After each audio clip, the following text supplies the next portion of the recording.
তাই পূর্ণিমার নিরামিষ রান্নাঘরে আজকে পনির ভাপা নিয়ে হাজির হলাম। আমি পনিরটা নুন আর হলুদ দিয়ে ভেজে নিয়েছি, আর এখানে টমেটো আর কড়াইশুঁটি নিয়েছি, আর এটা কালো জিরেও দেওয়া যায়। আমি তেলে অল্প একটু পাঁচফোড়ন দিয়ে দিলাম। এবার আমি এই টমেটো আর কড়াইশুঁটিটা দিয়ে দিচ্ছি। পরিমাণ মতন নুন দিচ্ছি, পরিমাপ মতন হলুদ দেব। এবার এইটা একটু সাতলানো হোক। এইটা আমি সাদা তিল, চিনে বাদাম আর কাঁচা লঙ্কা পেস্ট করে নিয়েছি।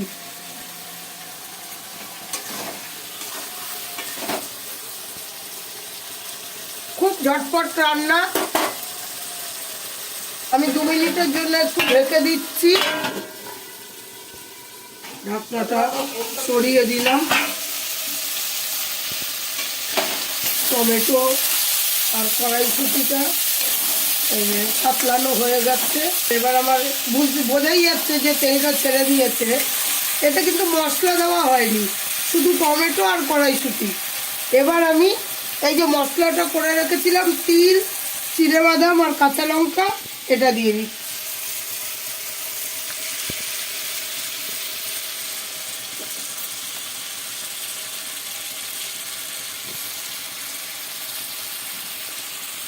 এর আগের ভিডিওতে আমি দেখিয়েছিলাম তিল আলুর দম।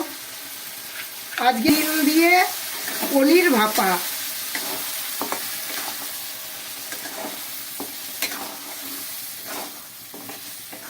এইটা এত সুন্দর টেস্ট হয় পরোটা দিয়ে, রুটি দিয়ে, লুচি দিয়ে, আর অন্য তো আছেই। খুব ভালো লাগে।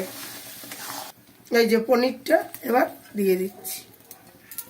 এইবার এটা একটু ফুটবে, যেহেতু ভাপা, আগুনটা আমার কমিয়ে দিতে হবে। আগুনটা কমিয়ে আমি একটু ঢেকে দিলাম। ঢাকনাটা সরিয়ে দিলাম। পনির ভাপা, তিল পনির ভাপা দেখুন কেমন, কত সুন্দর, দারুণ হয়েছে। আমি গোবিন্দর জন্য নিয়ে চলে যাচ্ছি ঠাকুর ঘরে। দেখুন, শেয়ার করবেন, লাইক করবেন, কমেন্টস করবেন। দারুণ দারুণ। এই শীতের দিনে পরোটার সাথে একদম জমে যাবে। রাতে যদি পরোটা হয় আর এই ভাপা হয়, হেভি হেভি।